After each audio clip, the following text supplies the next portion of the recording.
Welcome to the Resilient Retail Game Plan, a podcast for anyone wanting to start, grow or scale a profitable creative product business with me, Catherine Erdley. The Resilient Retail Game Plan is a podcast dedicated to one thing, breaking down the concepts and tools that I've gathered from 20 years in the retail industry and showing you how you can use them in your business. This is the real nuts and bolts of running a successful product business, broken down in an easy, accessible way. This is not a podcast about learning how to make your business look good. It's the tools and techniques that will make you and your business feel good. Confidently plan, launch and manage your products, and feel in control of your sales numbers and cash flow to help you build a resilient retail business.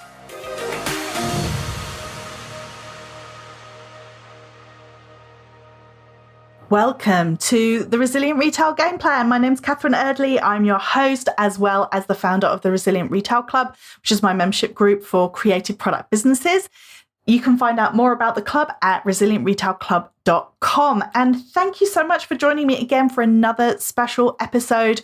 This is the third in a series of 3 podcasts where I run you through the results of a survey I ran of over 300 businesses where I asked them lots of very detailed questions, and I do mean detailed, all about the reality of running a product business in 2020. It was an anonymous survey, so I was able to ask some very private information because it was all anonymized.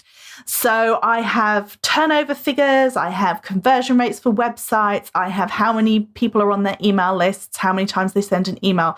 So there's lots and lots of information. And if you want to get your hands on a copy of this survey completely for free, head over to resilientretailclub.com/survey and you can download your free copy. Today, I am really excited to share with you some fascinating insight from the survey.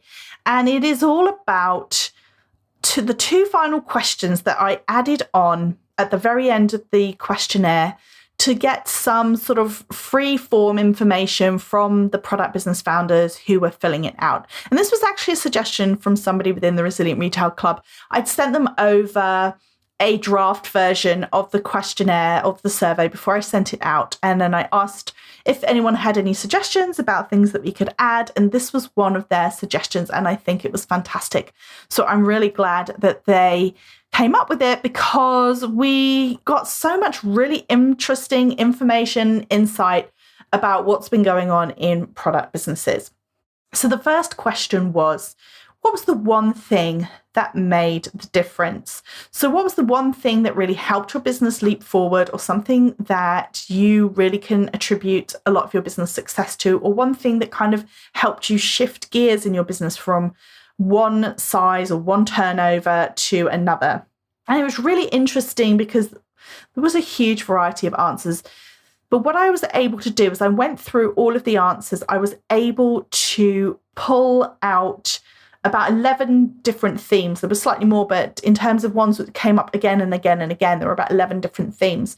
But actually the thing that struck me the most, and it didn't really surprise me because this is my experience of running a business myself, but also a lot of the people, the clients that I work with and the club members, what I found was that there isn't really generally one thing. A lot of people, that was the answer they wrote. Well, I don't know if I can really put one thing, but these are some of the things that did have an impact.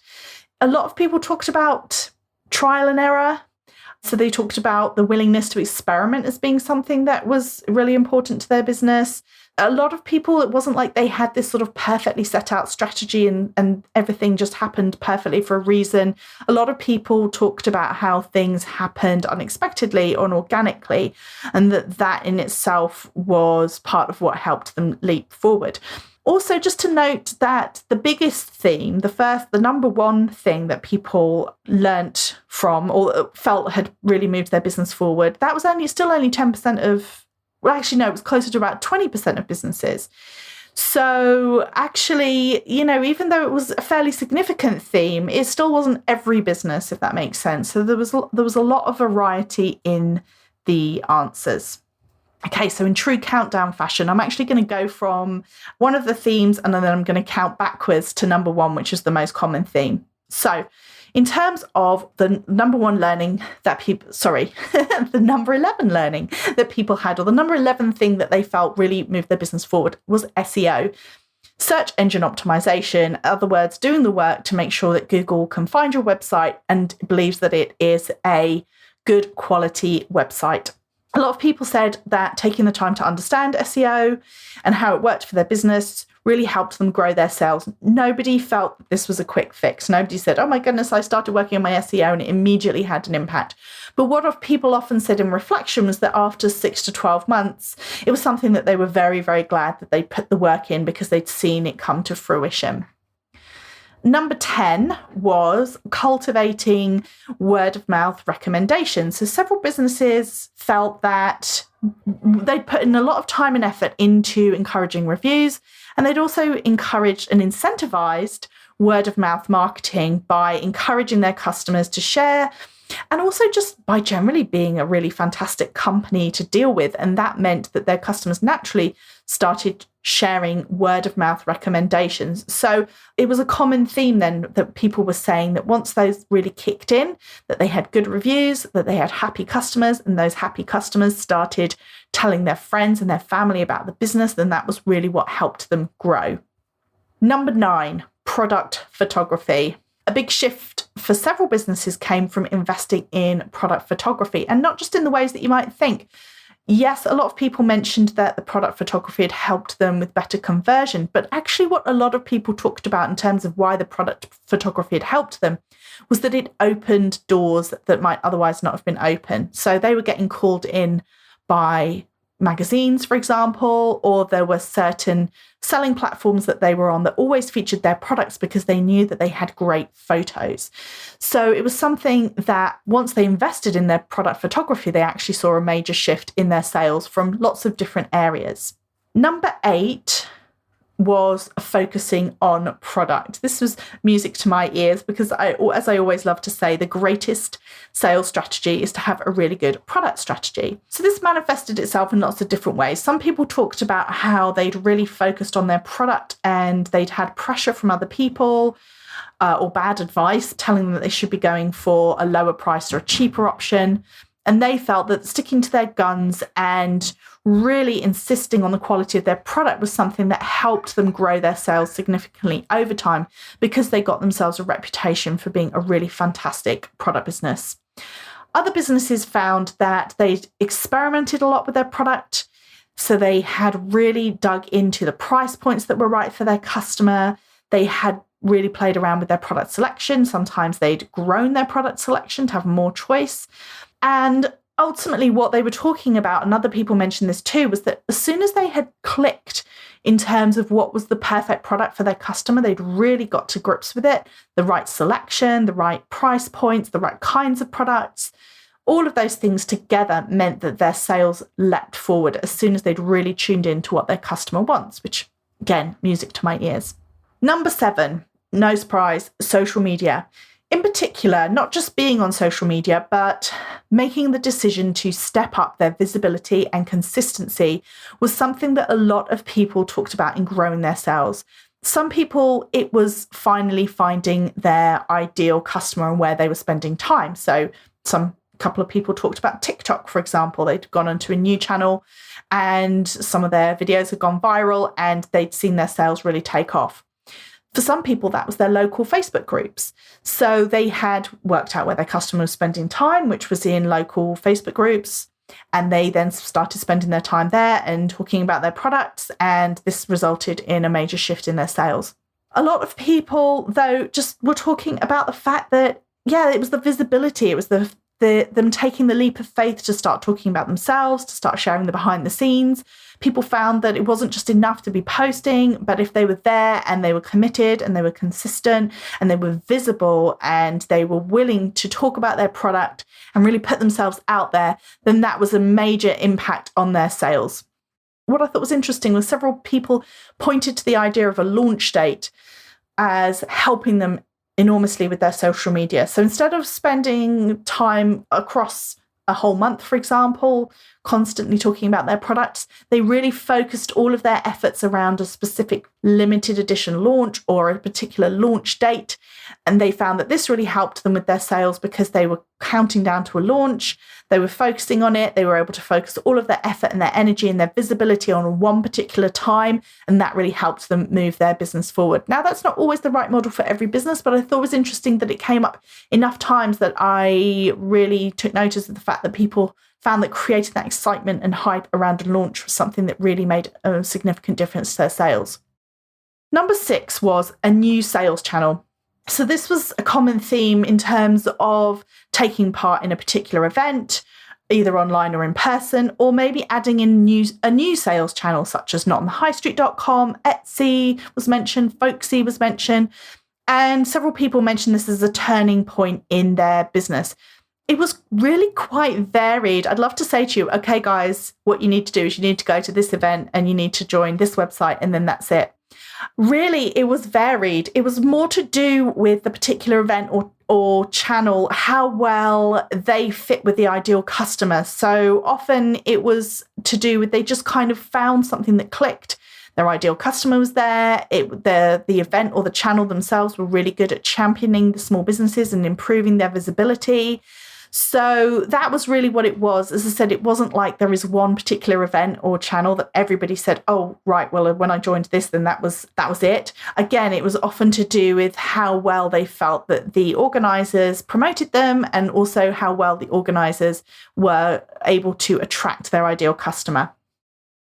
Number 5, persistence, consistency, and flexibility.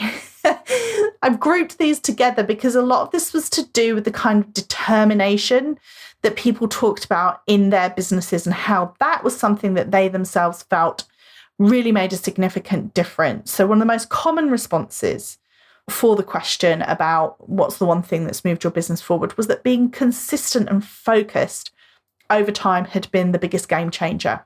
If you think about, in previous episodes, I talked about the impact of time, how the turnover, time has such a big impact on your turnover. Time has a big impact on founders' ability to pay themselves from their business. It also has a big impact on the number of orders that they're processing or the number of email subscribers. So showing up, being consistent is often it's not a terribly sexy technique for talking about sales growth, but it's actually one of the most important. And so a lot of people talked about this. They said when they took themselves and their businesses seriously, when they were persistent, even if times were slow, that they would still keep going, then they found that that was the time that the sales really began to shift. They kept showing up, people got to know them, they started to sell more. And it wasn't just about being persistent as well, but also looking for opportunities. Many people mentioned the pandemic itself as the one thing that had actually either prompted them to start their business or got them to grow their sales, as people were in lockdown or they adapted and pivoted their businesses to take advantage of the new situation. So one of the things that really made a big difference to businesses was when the founder was open to adapt to a new challenge. Number 4, in terms of a tactic or one thing that helped people to grow was investing in themselves as business owners in terms of training and support. So another theme that came through really was the importance of getting the right knowledge and support for their business, whether it was a specific course or a membership. Of course, I'm very happy to hear that a few people mentioned the Resilient Retail Club, or working with a particular coach for mindset or an expert on a particular area of the business. Several people listed that improving either their business knowledge or their mindset or both was the turning point for their business. So it was all about not trying to do everything by themselves. It was about getting that support, upskilling themselves as business owners. And yeah, I couldn't agree more. I think obviously I'm going to say that as a service business, but it was really interesting to see just how many people talked about unlocking the information that they needed in order to grow their business was a real turning point. And sometimes, to be honest, it was also the recognition that they were taking themselves and their businesses seriously. Number 3, wholesale. Many people brought this up, that actually the one thing that really shifted their business was being stocked by other retailers in terms of both their brand awareness, as well as growing their sales volumes. And what was interesting, a couple of people even mentioned, when we go back to mindset, they talked about being stocked in a bigger retailer, almost because then that was the point at which they themselves went, okay, this is a real business, I'm going to go for it. So it was really fascinating to see that, yes, the wholesale element was about sales volumes, it was about getting in front of new customers, but it was actually also about that almost endorsement by other retailers in their product. Number 2, paid advertising. So around 10% of businesses attributed their biggest shift in their business to using paid advertising. So this was either learning to do the ads themselves or having someone help them. And number 1, the most significant element that people talked about in terms of making a big leap forward for their business was influencers and PR. So this was really, and specifically, not just influencers and PR, but specifically when an incident where an influencer, a publication, a large account on social media shared the product, or sometimes another big retailer shared the product and they saw a spike in sales. Also, for example, there were people who had won an award and this also saw their sales jump up. Several people noted this was actually completely accidental. Sometimes people talked about just seeing lots of visitors on their website and not even knowing where they came from until a bit later. And it wasn't always that it was then a complete shift. There were a couple that said they'd had a completely transformed business, a moment where they just had such a high influx of sales that it changed their business forever. For other people, it was not as permanent as that. It was a short-lived boost, but they felt like it was a step change in terms of visibility. It was just really insightful to go through all of these responses. As I said, the thing that I really took away from it was just how different people's experiences were. Again, this idea of no such thing as the one silver bullet. And also what was possibly slightly frustrating if you're listening to this podcast was to hear how many of these sort of bolt from the blue moments where some big, the Guardian wrote an article and featured a product, or the Telegraph did a feature about your particular product area and interviewed the founder for comment.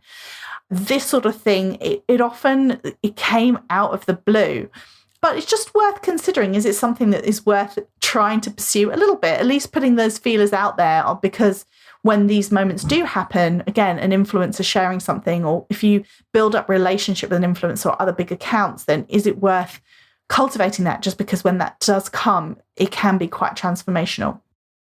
So the next question, the final question of the survey was, what was your biggest learning? It could be a regret, or it could be something that they wish they'd learned earlier, and something that they wanted to pass on to other business owners, really. And again, this was even more diverse than what was the one thing that moved the business forward. So lots of people had lots of different things that they were regretting. It was sometimes about regretting, and sometimes it was about actually just they wish they'd known it sooner, or they wish they'd done it sooner. So again, I'm going to start from 11. I'm going to count my way up. Number 11 was underestimating marketing and social media. Quite a few people talked about this. They'd had this belief that if they launched the website, launched the business, they would start seeing sales. So this was something that they wish they'd learned earlier, that they were going to need to really put a marketing plan into place and really be consistent with their marketing, put the time and effort in there and learn how to market their business in order to grow and be able to move the business forward. Number 10 was having poor branding or poor photography, which is interesting in the light of the fact that a lot of people talked about product photography as the one thing that moved them forward. Also interesting because, as we'll find out later on, some people did regret spending too much on branding too early on, but most people were talking about the fact that they wish they'd invested a bit more earlier on, because they felt like they were sort of fighting a losing battle without, not to say that it had to be expensive branding, but just branding they felt proud of, and the same with the photography. Number 9 was getting overwhelmed or lacking in mindset. So one theme that kept coming up was that business owners felt that often the biggest person or the biggest obstacle that they were battling in the business was themselves. So some people found that they got overwhelmed by wearing all of the different hats that you have to wear as a business owner, but often it was about people not realizing the impact that their own mindset could have on their business and wishing that they had taken steps to address it earlier. Number 8, trade shows. This is a little bit controversial. So while 1 or 2 people actually had trade shows on their list as the one thing that really pushed their business forward, there were more who mentioned them as a biggest learning or something that they regretted. And usually what it came down to, if I looked at the responses and what the people were actually saying, was it wasn't so much they regretted doing the trade show, but they felt that it was too early. They themselves weren't clear enough about the business to go to a trade show, or maybe they got talked into it, or maybe pressurized into signing up when they really didn't need to, or there would be other things that they could have spent money on in the business instead. Number 7, along the same lines as that, was expensive services. So photo shoots that didn't work, getting talked into signing up for expensive courses, unnecessarily expensive or overcomplicated websites for the stage of the business that they were at, all common themes under what business owners regretted.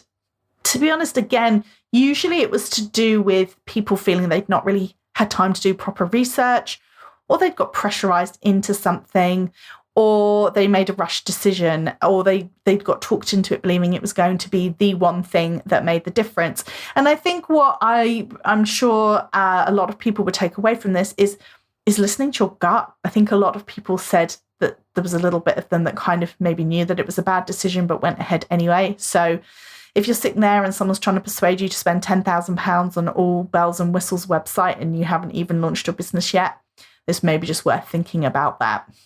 Number 6, not using all of the tools available to them. For example, you building their own website or getting their email list going.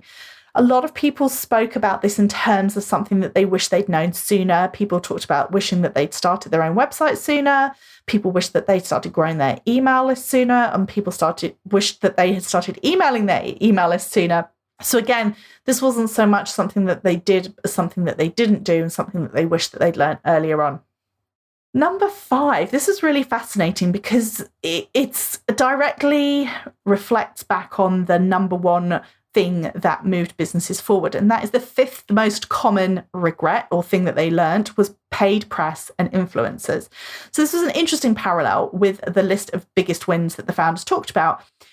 The difference between the two stories, though, was usually about whether or not they paid for it. So paid press was things like advertorials, paying to be part of an online guide, somebody who was paying a considerable amount of money to enter awards, for example, monthly outlays to get their products featured. And so usually this was the thing that they regretted because they weren't seeing the return. Whereas everybody who talked about the one thing that moved their business forward when it was press related, it was always free organic press or free press, basically. PR as opposed to paid press. So even though they were both press, there were two sides of a different coin. One being paid, which was a very common thing that people really wished that they hadn't done or they hadn't seen the return from. And the same with the influencers as well, where a lot of people talked about how a big influencer sharing their product had a major impact on their business. Paid influencers, so paying somebody that they didn't really have a relationship with or gifting out lots of product to people that they didn't know and not getting any response. Again, it was something that people regretted. So it wasn't necessarily a question of, influencers being good or influencers being bad. It was the way that they'd gone about it. And often it was, again, being pressurized or encouraged to spend a lot of money on these things when they weren't tried and tested. Number 4 was not having enough understanding of the business. So another common theme that people regretted was not taking the time to educate themselves about the nuts and bolts of running a business, or had lost sight of the numbers along the way. And that was something that they felt that meant that they'd perhaps made decisions that they wouldn't otherwise have made, or just meant that they spent time feeling lost and unfocused. On that note, number 3 was actually pricing. So failing to correctly price their products, including taking into account all of the costs associated with getting the product to the customer, was something that was talked about by a lot of different founders. So there were a few people talking about, for example, accidentally selling things at a loss. They didn't realize until after they sat down and crunched the numbers that they actually were losing money on sales. So this was a very common learning that people wished that right from the get-go that they'd sat down and gone through the pricing of their products. So if you're a Resilient Retail Club member, there is a how to profitably price your products course within the course portal. So definitely, if that's something that you're thinking about, go through the exercise of pricing your products, because it's so true. It's one of the reasons that pricing was one of the very first courses that I ever put together. One of the very first workshops that I started running is because it's so critical that it can really hurt your business if you don't get it right. So I wasn't surprised, but I was sad to see how many people had fallen foul of pricing issues. Interestingly enough, number 2 was paid advertising. Paid advertising was also number 2 on the list of things that moved business forward. People talked about regretting the expenditure, underestimating the amount that they would need to spend, or they felt that they had not been strategic enough in their approach. So again, when you compare and contrast the 2 different experiences that founders were having, when they were talking about paid advertising as something that really moved their business forward, they were talking about how they had been able to either invest in somebody running it for them, or they had themselves taken a course to help understand how to run it. There were people who talked about how they tried it and it just sucked up their money and they'd been strategic, but it had failed. But there were also more people, I'd say, who, when they said it was a learning or something they regretted, it was to do with the fact that they hadn't been strategic enough. They had just sort of put the money into it without really going through the detail, thinking about it enough detail. And the number 1 most common issue or regret that people had, or something that they wish they'd learned earlier, was not managing their stock properly. It was, again, not surprising to me. This is an area that I talk about a lot. But it was really interesting to see just how much of an issue it was for a lot of different businesses. So it was varied from over-ordering, ordering the wrong things, not having a clear handle on how much money they had tied up in their stock, having to throw things away because they just over-order, they had too much of it. It was just fascinating to see how many people felt that the one thing that they wished that they'd learnt the soonest was actually to do with stock management. So again, if you're a Resilient Retail Club member, you're in luck. We have Grow Your Profits, as well as workshops on stock management in the group. So as I said, it kind of, for me, given that I focus a lot on stock management, I was, again, as with pricing, sad to see that it was such an issue for so many people, but it kind of validated what I do in terms of working on stock management. Because again, it is a really major issue. If your stock isn't well managed and your money's tied up and you're over ordering, or somebody mentioned that they'd gone crazy and over ordered and the stock was still on their shelves 4 years later. So it can have a really profound impact on your profitability as a business if it's not something that's carefully managed. So there we have it. Those are the top 11 things that made a difference to people's businesses and the top 11 learnings that they had as well. I hope you enjoyed it. It was a really, really interesting exercise for me, fascinating to go through and read everybody's different experiences and try and pull it out into themes. There were lots of other things that came up as well that were sort of maybe individual experiences that people had had, but I think I pulled out the key themes for you to summarize it. As I said before, resilientretailclub.com/survey is where you can get your free copy of this survey. There is so much more that if you want to find out. So turnover figures, how much people pay themselves, how many orders they process in a week.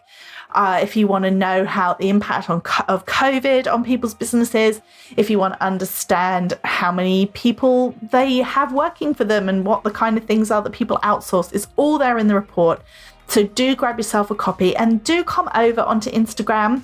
Say hi, tell me what you thought about the episode. Tell me again, were you surprised by any of these learnings? Are they things that you would agree with for your own business, or is there something else that you feel that I missed? Come over, tell me. I'd love to have a chat. And if you have a minute to rate and review the podcast, it would help me enormously. And of course, if you subscribe, then you'll be the first to know when we have our next episode. And our next episodes, I'm very excited to share as well that I am for the first time going to be doing a series of interviews. I've got 13 episodes, so the next quarter of the year is going to be all about interviews with a variety of both experts and business owners, where we're going to be talking about the things that they believe are the most important to help product businesses move forward. So lots of really great information coming up. So do, as I say, subscribe, and then you will be the first to know when new episodes come out. Otherwise, head over to resilientretailclub.com/survey, get your own copy of the report completely for free, and I will see you next time.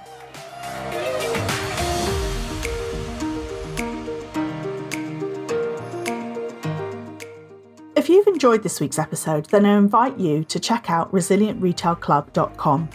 The Resilient Retail Club is the membership for anyone wanting to start, grow, or scale a profitable product business. No more trawling Google trying to find the answers to your questions or wading through general business advice that speaks mainly to service-based businesses. Whether you're still at the idea stage or you've been going for a while but want to get more focused and organised when it comes to your business, the Resilient Retail Club is the place for you. With a library of courses tailored to creative product businesses, several live sessions a month, and a supportive and active community, the Resilient Retail Club is the perfect membership to help you hit your goals faster. Check it out at resilientretailclub.com.